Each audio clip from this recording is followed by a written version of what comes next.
Welcome to this week's speaker series for the Arkansas Enabling Technology Pilot Grant Program.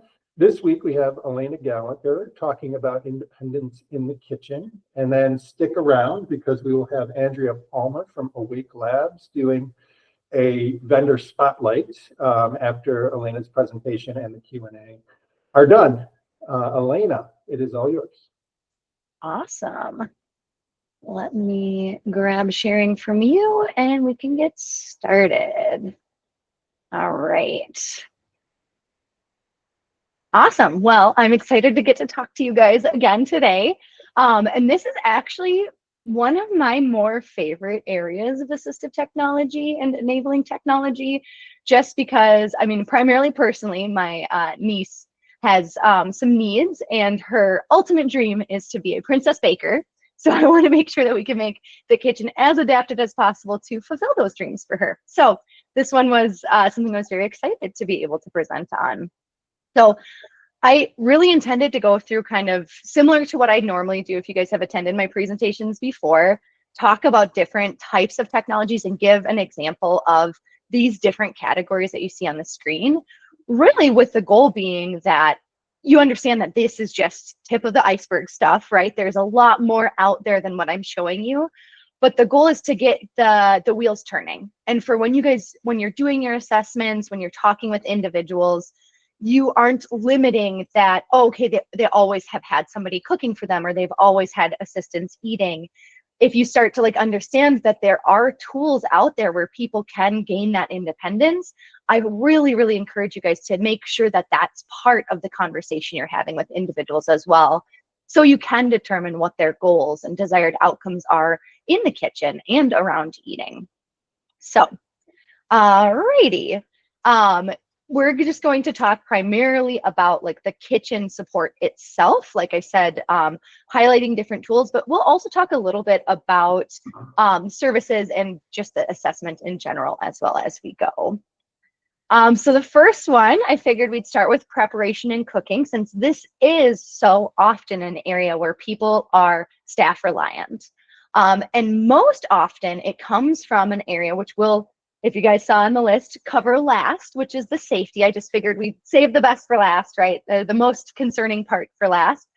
But what I wanted to encourage with this is, even if somebody can't fully independently prepare or cook their food themselves, it is such an awesome thing to talk with people to see if they would like to be involved. So it would be really great if people can move to full independence, right? If that's something that they're interested in doing. But even getting somebody involved in the cooking process and feeling like they were actively engaged in a part of their life can be really, really meaningful and make a big, big difference for people. So starting with some smart cooking appliances, there are a lot of them. I will say with the caveat that typically appliances themselves by CMS rules are not authorized under waivers, but I still wanted to show these to you because I've definitely seen a lot of providers who've made the decisions to purchase things like this themselves because it just makes sense for the individual or for the space. Smaller things like I've seen the food processors, the smart toasters and thermometers and things like that covered before. But things like smart stoves or refrigerators and things like that, those ones are a little bit more limited by actual CMS standards, not by the state standards. But what a smart stove you can do is you can pre-program a lot of stuff in it. This can actually be used for health and safety as well, because you're setting it up where somebody's not going to overly burn their food, right? Because it's going to only cook for that set period of time and then shut itself off. Or it's something that they're going to get alerts on their phone. So if they're in another room, they're remembering to come check on their food, right? So from a health standpoint, burned food can be really bad for people, right? It's proven to be slightly carcinogenic. And so we don't want people consuming things that is going to possibly stay in their bodies and hurt them later. So it can be beneficial for that. In addition, it can just also make cooking a lot easier for somebody, because as you can see from the screen, this example, it shows pictures of different types of food that they might be cooking in the oven. So it can offer that guidance and support for somebody who's maybe not as comfortable or is not as sure how to regularly use a stove or an oven. And then switch activated food processor. There are a lot of switch activated kitchen appliances. And I thought a food processor was a really good highlight for this because food processors can make a huge difference for somebody. I'm sure many of you are already using food processors to prepare people's food who needs it of a specific consistency, but also thinking that a lot of food processors nowadays have dicing and chopping type capabilities. So for somebody to prep food, they could use a food processor to be able to engage in that cooking process. Smart toasters, I just think this one's really fun. I've seen them in a home before and it's kind of cool. You can see images on the screen and the person selects what like color they want the bread, what type of bread they're putting in, things like that. And they can also get the alerts to their phones too. So if they want their bread warm, they can make sure they get over there on time. And then a talking food thermometer. The last training I did was talking about people with blind and low vision and deaf and hard of hearing. And so the blind and low vision crowd, the talking food thermometer can make a big difference. They can actually obviously engage in cooking on that end of things because they can determine if meat has been cooked all the way through. But it can also be really helpful for somebody who might not be able to fully interpret looking at the screen and seeing the numbers, but also being able to hear it kind of cements what they're looking at. Food preparation is another area, obviously.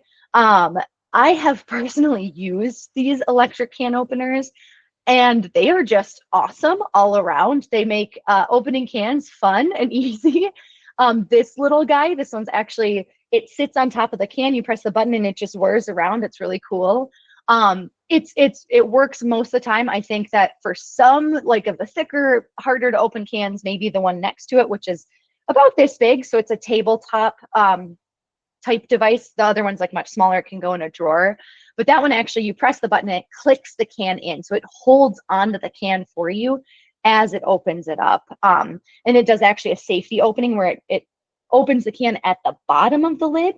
So there's no sharp edges, which I think is really great.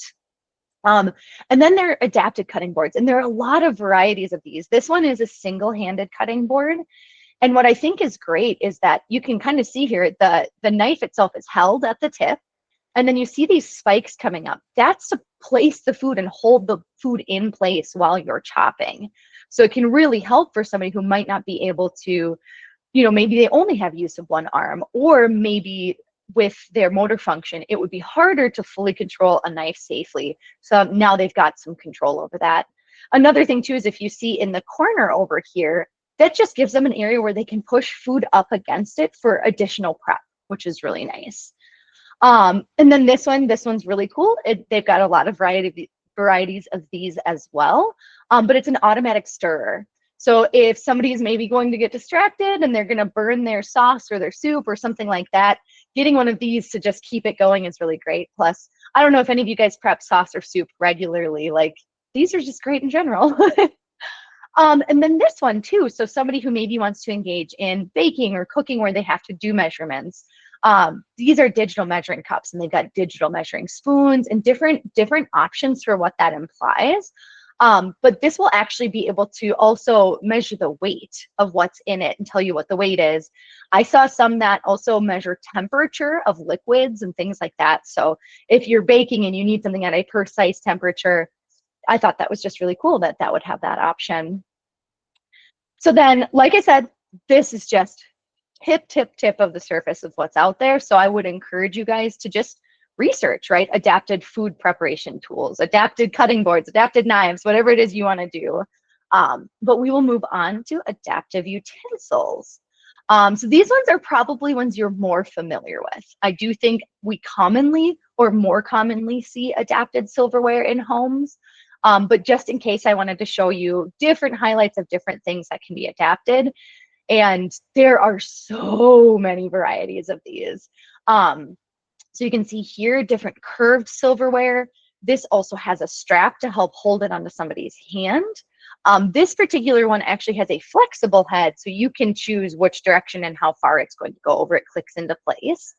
But getting even just simplified, like they make rubber straps that can go on anything. So if you think about applying that to silverware, that's a really, really cheap solution. People will do it for their cups or bottles of water or for their cooking spoons and things like that while they're actually prepping food. So straps to hold them onto your hand can be really great. Also, this isn't cooking related, but teeth brushing, those straps can come in really handy. And then we've got a tea grip spoon. I just wanted to highlight how you really truly can get different styles of silverware that are going to work for the individual. This one's an extended handle. So maybe somebody is in a wheelchair and they've got like a whole extended tray out in front of them. So it's not going to be safe to maybe put food directly on their lap, or maybe they have spastic motor control. So that is why you wouldn't choose to do that. But you still want somebody to be able to feed themselves. So maybe they can use something like an extended handle on silverware to be able to still get their food from the table, right? I mean, for everybody, it's a little different on what's going to work and what's going to be effective. Utensil hand clip. I mentioned straps, something like this. If somebody's going to feel more comfortable not having it fully attached to their hand, they can slide their hand in. That's a really great option. And then something like a covered spoon, right? Maybe it is something that you're going to attach a covered spoon to an extended handle. So as they bring it over themselves, they're not going to drip food everywhere. Whatever it is, this can be really beneficial. And you see it has like an opening where they can still get the liquids out. It just keeps it a little bit safer from falling out. And then adapted chef's knives. There are a lot of different versions and different ways that these are adapted, similar to the silverware, which is why I included it in this section instead of food prep. This one I thought was really cool because it's like a handle grip. And a lot of people, if you don't have fine motor control, this is going to be an easier way to still engage with it. And you see there's like the armrest that the person can kind of still get the appropriate pressure and the angle and things like that. And their hands very far out of the way of the blade, which I think also makes for safety. They also have like horseshoe blades where it looks like a swooping knife. So somebody can like press and cut. I've also seen similar handle styles where it's a serrated knife so that they can saw cut their food if that's a little bit easier for them. And then adapted tableware is obviously a really big one as well. I'm sure a lot of you guys have seen and used a lot of these, but a plate guard, this can be attached to any plate typically. And it allows somebody to push their food up against it. And that's the same thing with these scooper plates and bowls. But it's built-in lips and things like that so that the person can more easily get food onto their spoon or their fork. And then these scooper bowls with suction, I wanted to highlight that you can get these suction-based dishware, and it's really, really great for somebody who's maybe going to be more aggressive in the way that they're interacting with their plate because that's just how their body works, right? Or maybe they are just so excited to be eating that they're going to be hitting it pretty hard. So that can keep that in place. Similarly, this Dyson placemat, which if you guys haven't heard of or used Dyson before, it is one of the least expensive and most useful things that are out there. We see people use it very, very creatively in multiple ways. In this case, this is being used to, similar to the scooper bowl with suction, help hold a bowl in place. It's a very sticky, reusable mat that kind of grips and holds things down. Where I've seen Dyson be really effective too is like helping people open jars. It's really sticky, so it grips the lid pretty well, makes it a little bit easier to hold and turn. As well as just a lot of other things. It's a really cool thing. You can get like a roll of it and reuse it multiple times for like a few bucks. And then if you weren't familiar with adapted drinking ware, this is a weighted two-handle cup. So if somebody has shakes or tremors, weighted utensils, weighted tableware can be really helpful in actually offsetting some of that shaking movement. And then double-handed just in general for somebody whose dexterity might be better off if they're gripping it and holding it with the two hands. And then the nosy drinking cup, this is really cool for somebody who's not going to be able to turn their head back to follow a glass, because they can just turn it and it's actually cut out so that they can turn the glass and it's going to not hit their nose on the regular lip of the glass. My niece actually uses those and they are really, really wonderful. Whoops, whoa, I'm skipping ahead on myself. Sorry. Okay, so feeding assistance. I actually, for this one, I'm going to take out my headphones so you can hear the video. Alaina, can I jump in? Amy asked a question whether a Ulu knife could be included as enabling tech. I'm sorry, a Ulu knife? ULU. I'm looking at it online because I didn't know what it was. So there's a wooden handle. Yeah. So I would say that's like that horseshoe knife. That's exactly the same style that I talked about. I mean, I would be maybe just because of the price. I think that for something like this, The waivers themselves would probably say, hey, let's find a cheaper version, just because I'm looking at the Yulu itself and it looks like it's like $65. And I know you can get like more affordable versions of that same style of knife, but yeah, absolutely, that would be considered an adapted knife for somebody. Oh, here, let me actually just quick share this so that other people can see. This is what she was referring to, and this is kind of that horseshoe style knife I was mentioning. Yeah. And then Kathy asked, can you tell me where that knife you had on the slide is from? Yeah, let me see. This one here, I will pull that up because I don't have it on me right now, but I will get that over to you guys kind of with the post-training materials so you have access to that.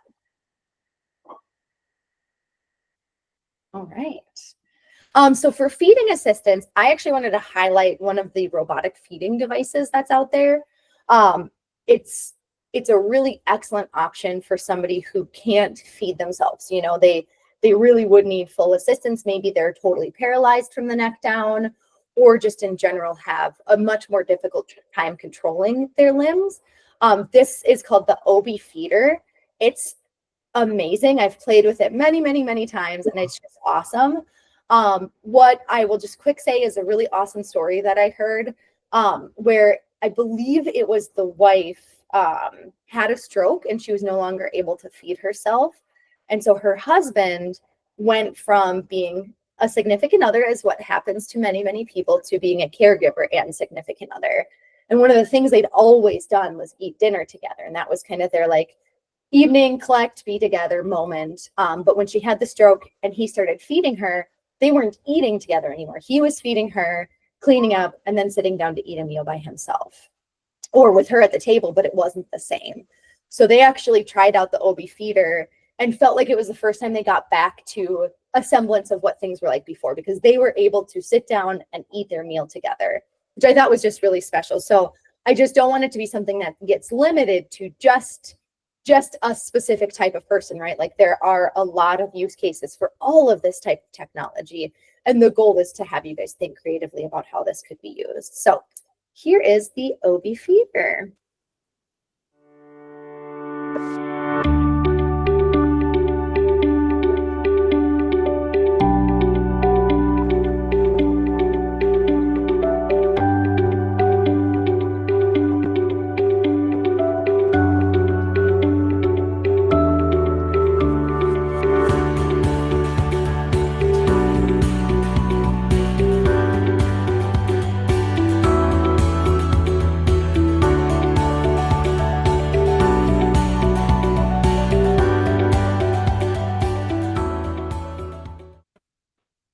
So as you could kind of see there, they showed different switches. So this is a switch activated device, and those switches can actually be mounted to different places.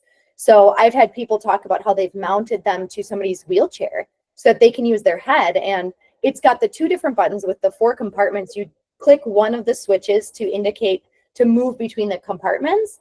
When you get to the food that you want to take a bite from, then you click the other one, and that's when it goes down. And it's a really, really cute robot. It actually bows to you when it first wakes up to greet you. And if it falls asleep, it'll like when you press the switch button, it'll shake itself awake, which is super cute. So it's got a little personality. But also what I really like is it actually drags the spoon on the side of the plate so that if you are having soup or something, it's going to catch that drip and make sure it's not just dripping across the person on their lap and things like that.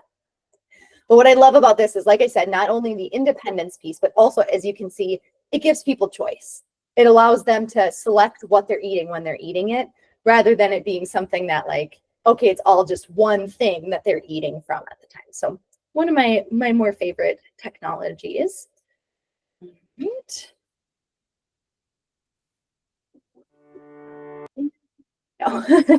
Okay, so like I mentioned, kind of keeping the safety and reminders for the end here. So a big problem that we hear a lot of, the reason why somebody now has somebody cooking for them is because they left the stove on and it was a safety hazard. So definitely, if you guys aren't familiar already, it's one of the top technologies that I like to highlight is the stove guards and things like that. These are devices that can automatically shut off a stovetop and it depends on the device, if it's been a pre-programmed time and the person hasn't interacted to add more time, or Some of them are motion censored, which is really great. If motion's not detected in X period of time, it'll turn the stove off. So these can be really, really excellent safety devices where you can actually sometimes get notifications and alerts too. So highly encourage looking into those. And like I said, not limiting somebody because maybe they were excellent at cooking and they just had that one moment, trying to find the safety place for that. Another version, much cheaper and will work for some people, but not everybody, right, is a burner alert. These are actually knobs that go onto the stove instead of the regular knobs. And when they're turned to indicate that they're on, they'll be beeping and flashing light to remind people that the stove top is on. Another option is induction cooktops. These are just safe in general because even if they're on, the person can put their hand on it and they're not going to get burned. The way that works is it's only induction when it's heating up the metal of the bowl that's on it. And that's how the cooking is done. So induction cooktops can be a really, really great safety mechanism for multiple aspects of it. Keeping in mind the pot itself will still get hot. So if you're super concerned about somebody who's maybe going to burn themselves or not be aware, like I would recommend they make really long silicone like cooking gloves and things like that. So somebody can still wear safety guards on their hands and still interact and cook and things like that. Another option I threw in there just because it kind of makes sense is water sensors. A lot of people get really worried that, hey, if this person's cooking in the kitchen, they might forget to turn their water off or something like that. So you can install water sensors that will alert if water is detected. If maybe it falls out of, it goes over the kitchen sink or something like that, you can get an alert as soon as water is detected. Also great in general for like leaks and things like that. And then I'm going to skip over this one. So stovetop fire suppression kit. These ones actually are built, you can kind of see here in the image, it's like 2 cans that are sitting above the stove. And if a fire is detected from it, it actually will automatically drop a chemical component to put the fire out. So that's another safety system. The bad thing about them is that they pretty much destroy the stove because of the chemical suppressant. So it's a safety thing, but I wouldn't just say to like do it for anybody, especially if you got like a gourmet chef who's doing flash fire cooking or something like that. Like you don't want to like trigger it when you don't need to. And then remote cooking support. I think this one's a really big safety option and independence building option that a lot of people don't think about. So remote support doesn't just have to be for, right, like movement through the house or somebody leaving. It can also be to actually support somebody, right? To like provide that same support that they would be doing in person, offering the tasks and caregiving and all of that you would do. So for cooking, you can install like a tablet in a kitchen, for example, and have somebody remotely guiding or watching over somebody while they're cooking and interacting with their kitchen. This can be really, really great for somebody who it's the stepping stones to get to independently cooking. Maybe they start with staff looking over their shoulder and then slowly they scale back to doing it remotely or things like that. You can do this paired with any of these other devices as well from a safety standpoint. But it's a really great way for engaging the individual while still giving them that full independence and not having staff looking over their shoulder or doing it for them. So don't rule out the remote support for cooking as well. And then lastly is reminders and tools. So Echo devices, you can set up different prompts, different things like they throw something in the oven for 20 minutes. They say, Alexa, set an alarm for 20 minutes, things like that. I just got nervous because I have 2 Alexas near me. You can also, with the Echo devices, you can pull up recipes on the screen. You could use that as the video chat device with a caregiver to help walk you through or walk the individual through cooking, things like that. Then there's the Reminder Rosie. This device, you can set pre-programmed reminders.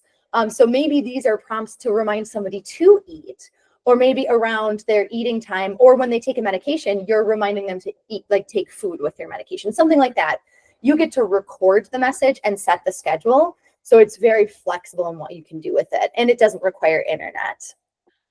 There are also things like talking cookbooks. Or I just found this agency called The Accessible Chef, and they do picture guided recipes. And the cool thing is on their website, you can actually create your own recipe. So maybe there's a recipe that you've been making for this person for years that's their absolute favorite meal.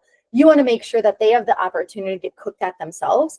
You can create a picture-driven recipe for them, which I just think is amazing. Another countdown is the time timer.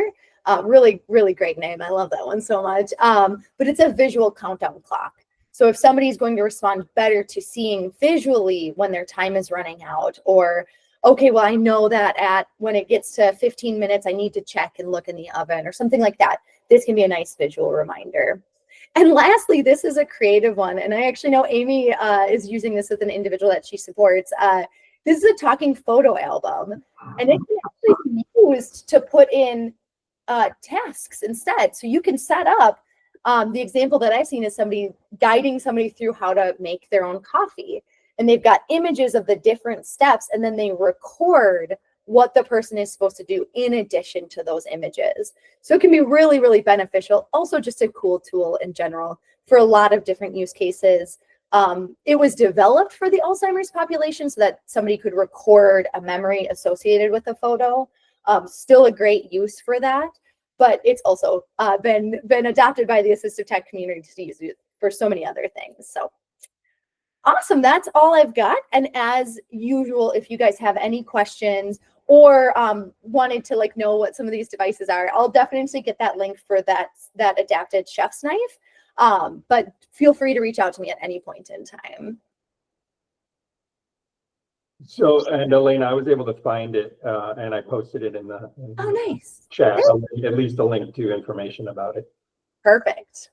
So Bridget has a question. Do the remote stovetop sensors work on certain stove models? Oh, great question. So depending on the stove sensor, I believe it's the iGuard that I showed. That one can attach to both gas and electric. So they've got adapters to do both. But a lot of the other ones, you've got many, many options for electric cooktops, which is great because you can do just an automatic cutoff at the electricity source. Gas is a little bit more complicated. So in my knowledge, the only one that will do the full cutoff is that gas specific adaptation with the iGuard, I believe.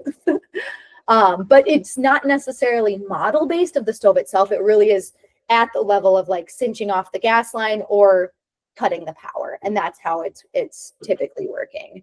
I think those knobs, you'd probably have a little bit of a harder time if they don't there's not a universal knob structure on the different stoves and ovens and things like that. But those ones were a more affordable option. And the only thing that kind of sucks about the stove guards, they're a very, very popular device for good reason. So I know they can be kind of hard to find sometimes. So just know that keep looking. If you can't find it today, look tomorrow. You'll eventually find one. Other questions for Alaina?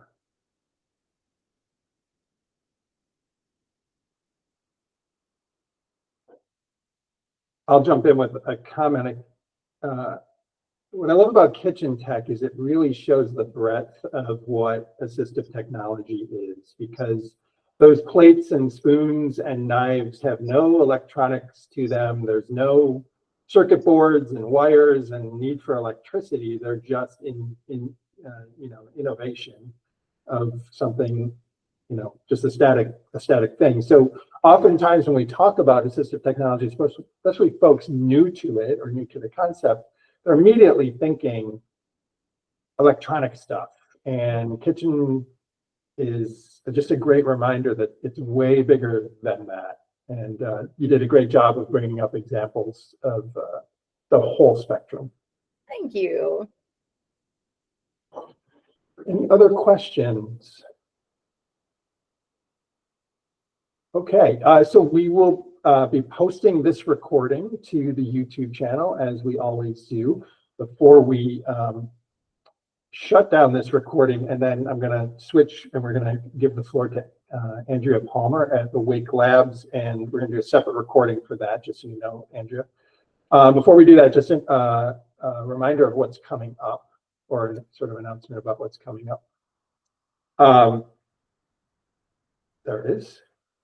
We're actually no meeting next week, so I have not canceled it yet. That cancellation will go out shortly. We'll reconvene on the 14th. Elena's going to be back.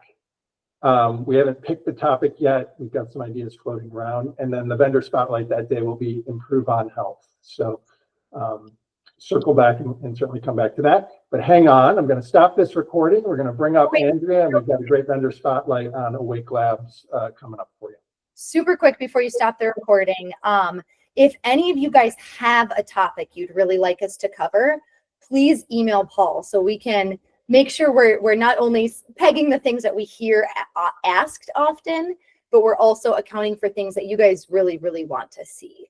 So please don't hesitate to send over topic ideas or things that you maybe are struggling with in your assessment process or things like that that we can offer guidance on.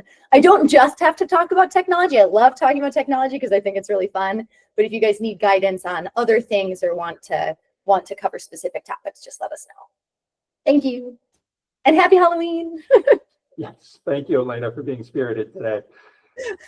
All right, stick around, folks. We're going to start the recording up in a moment.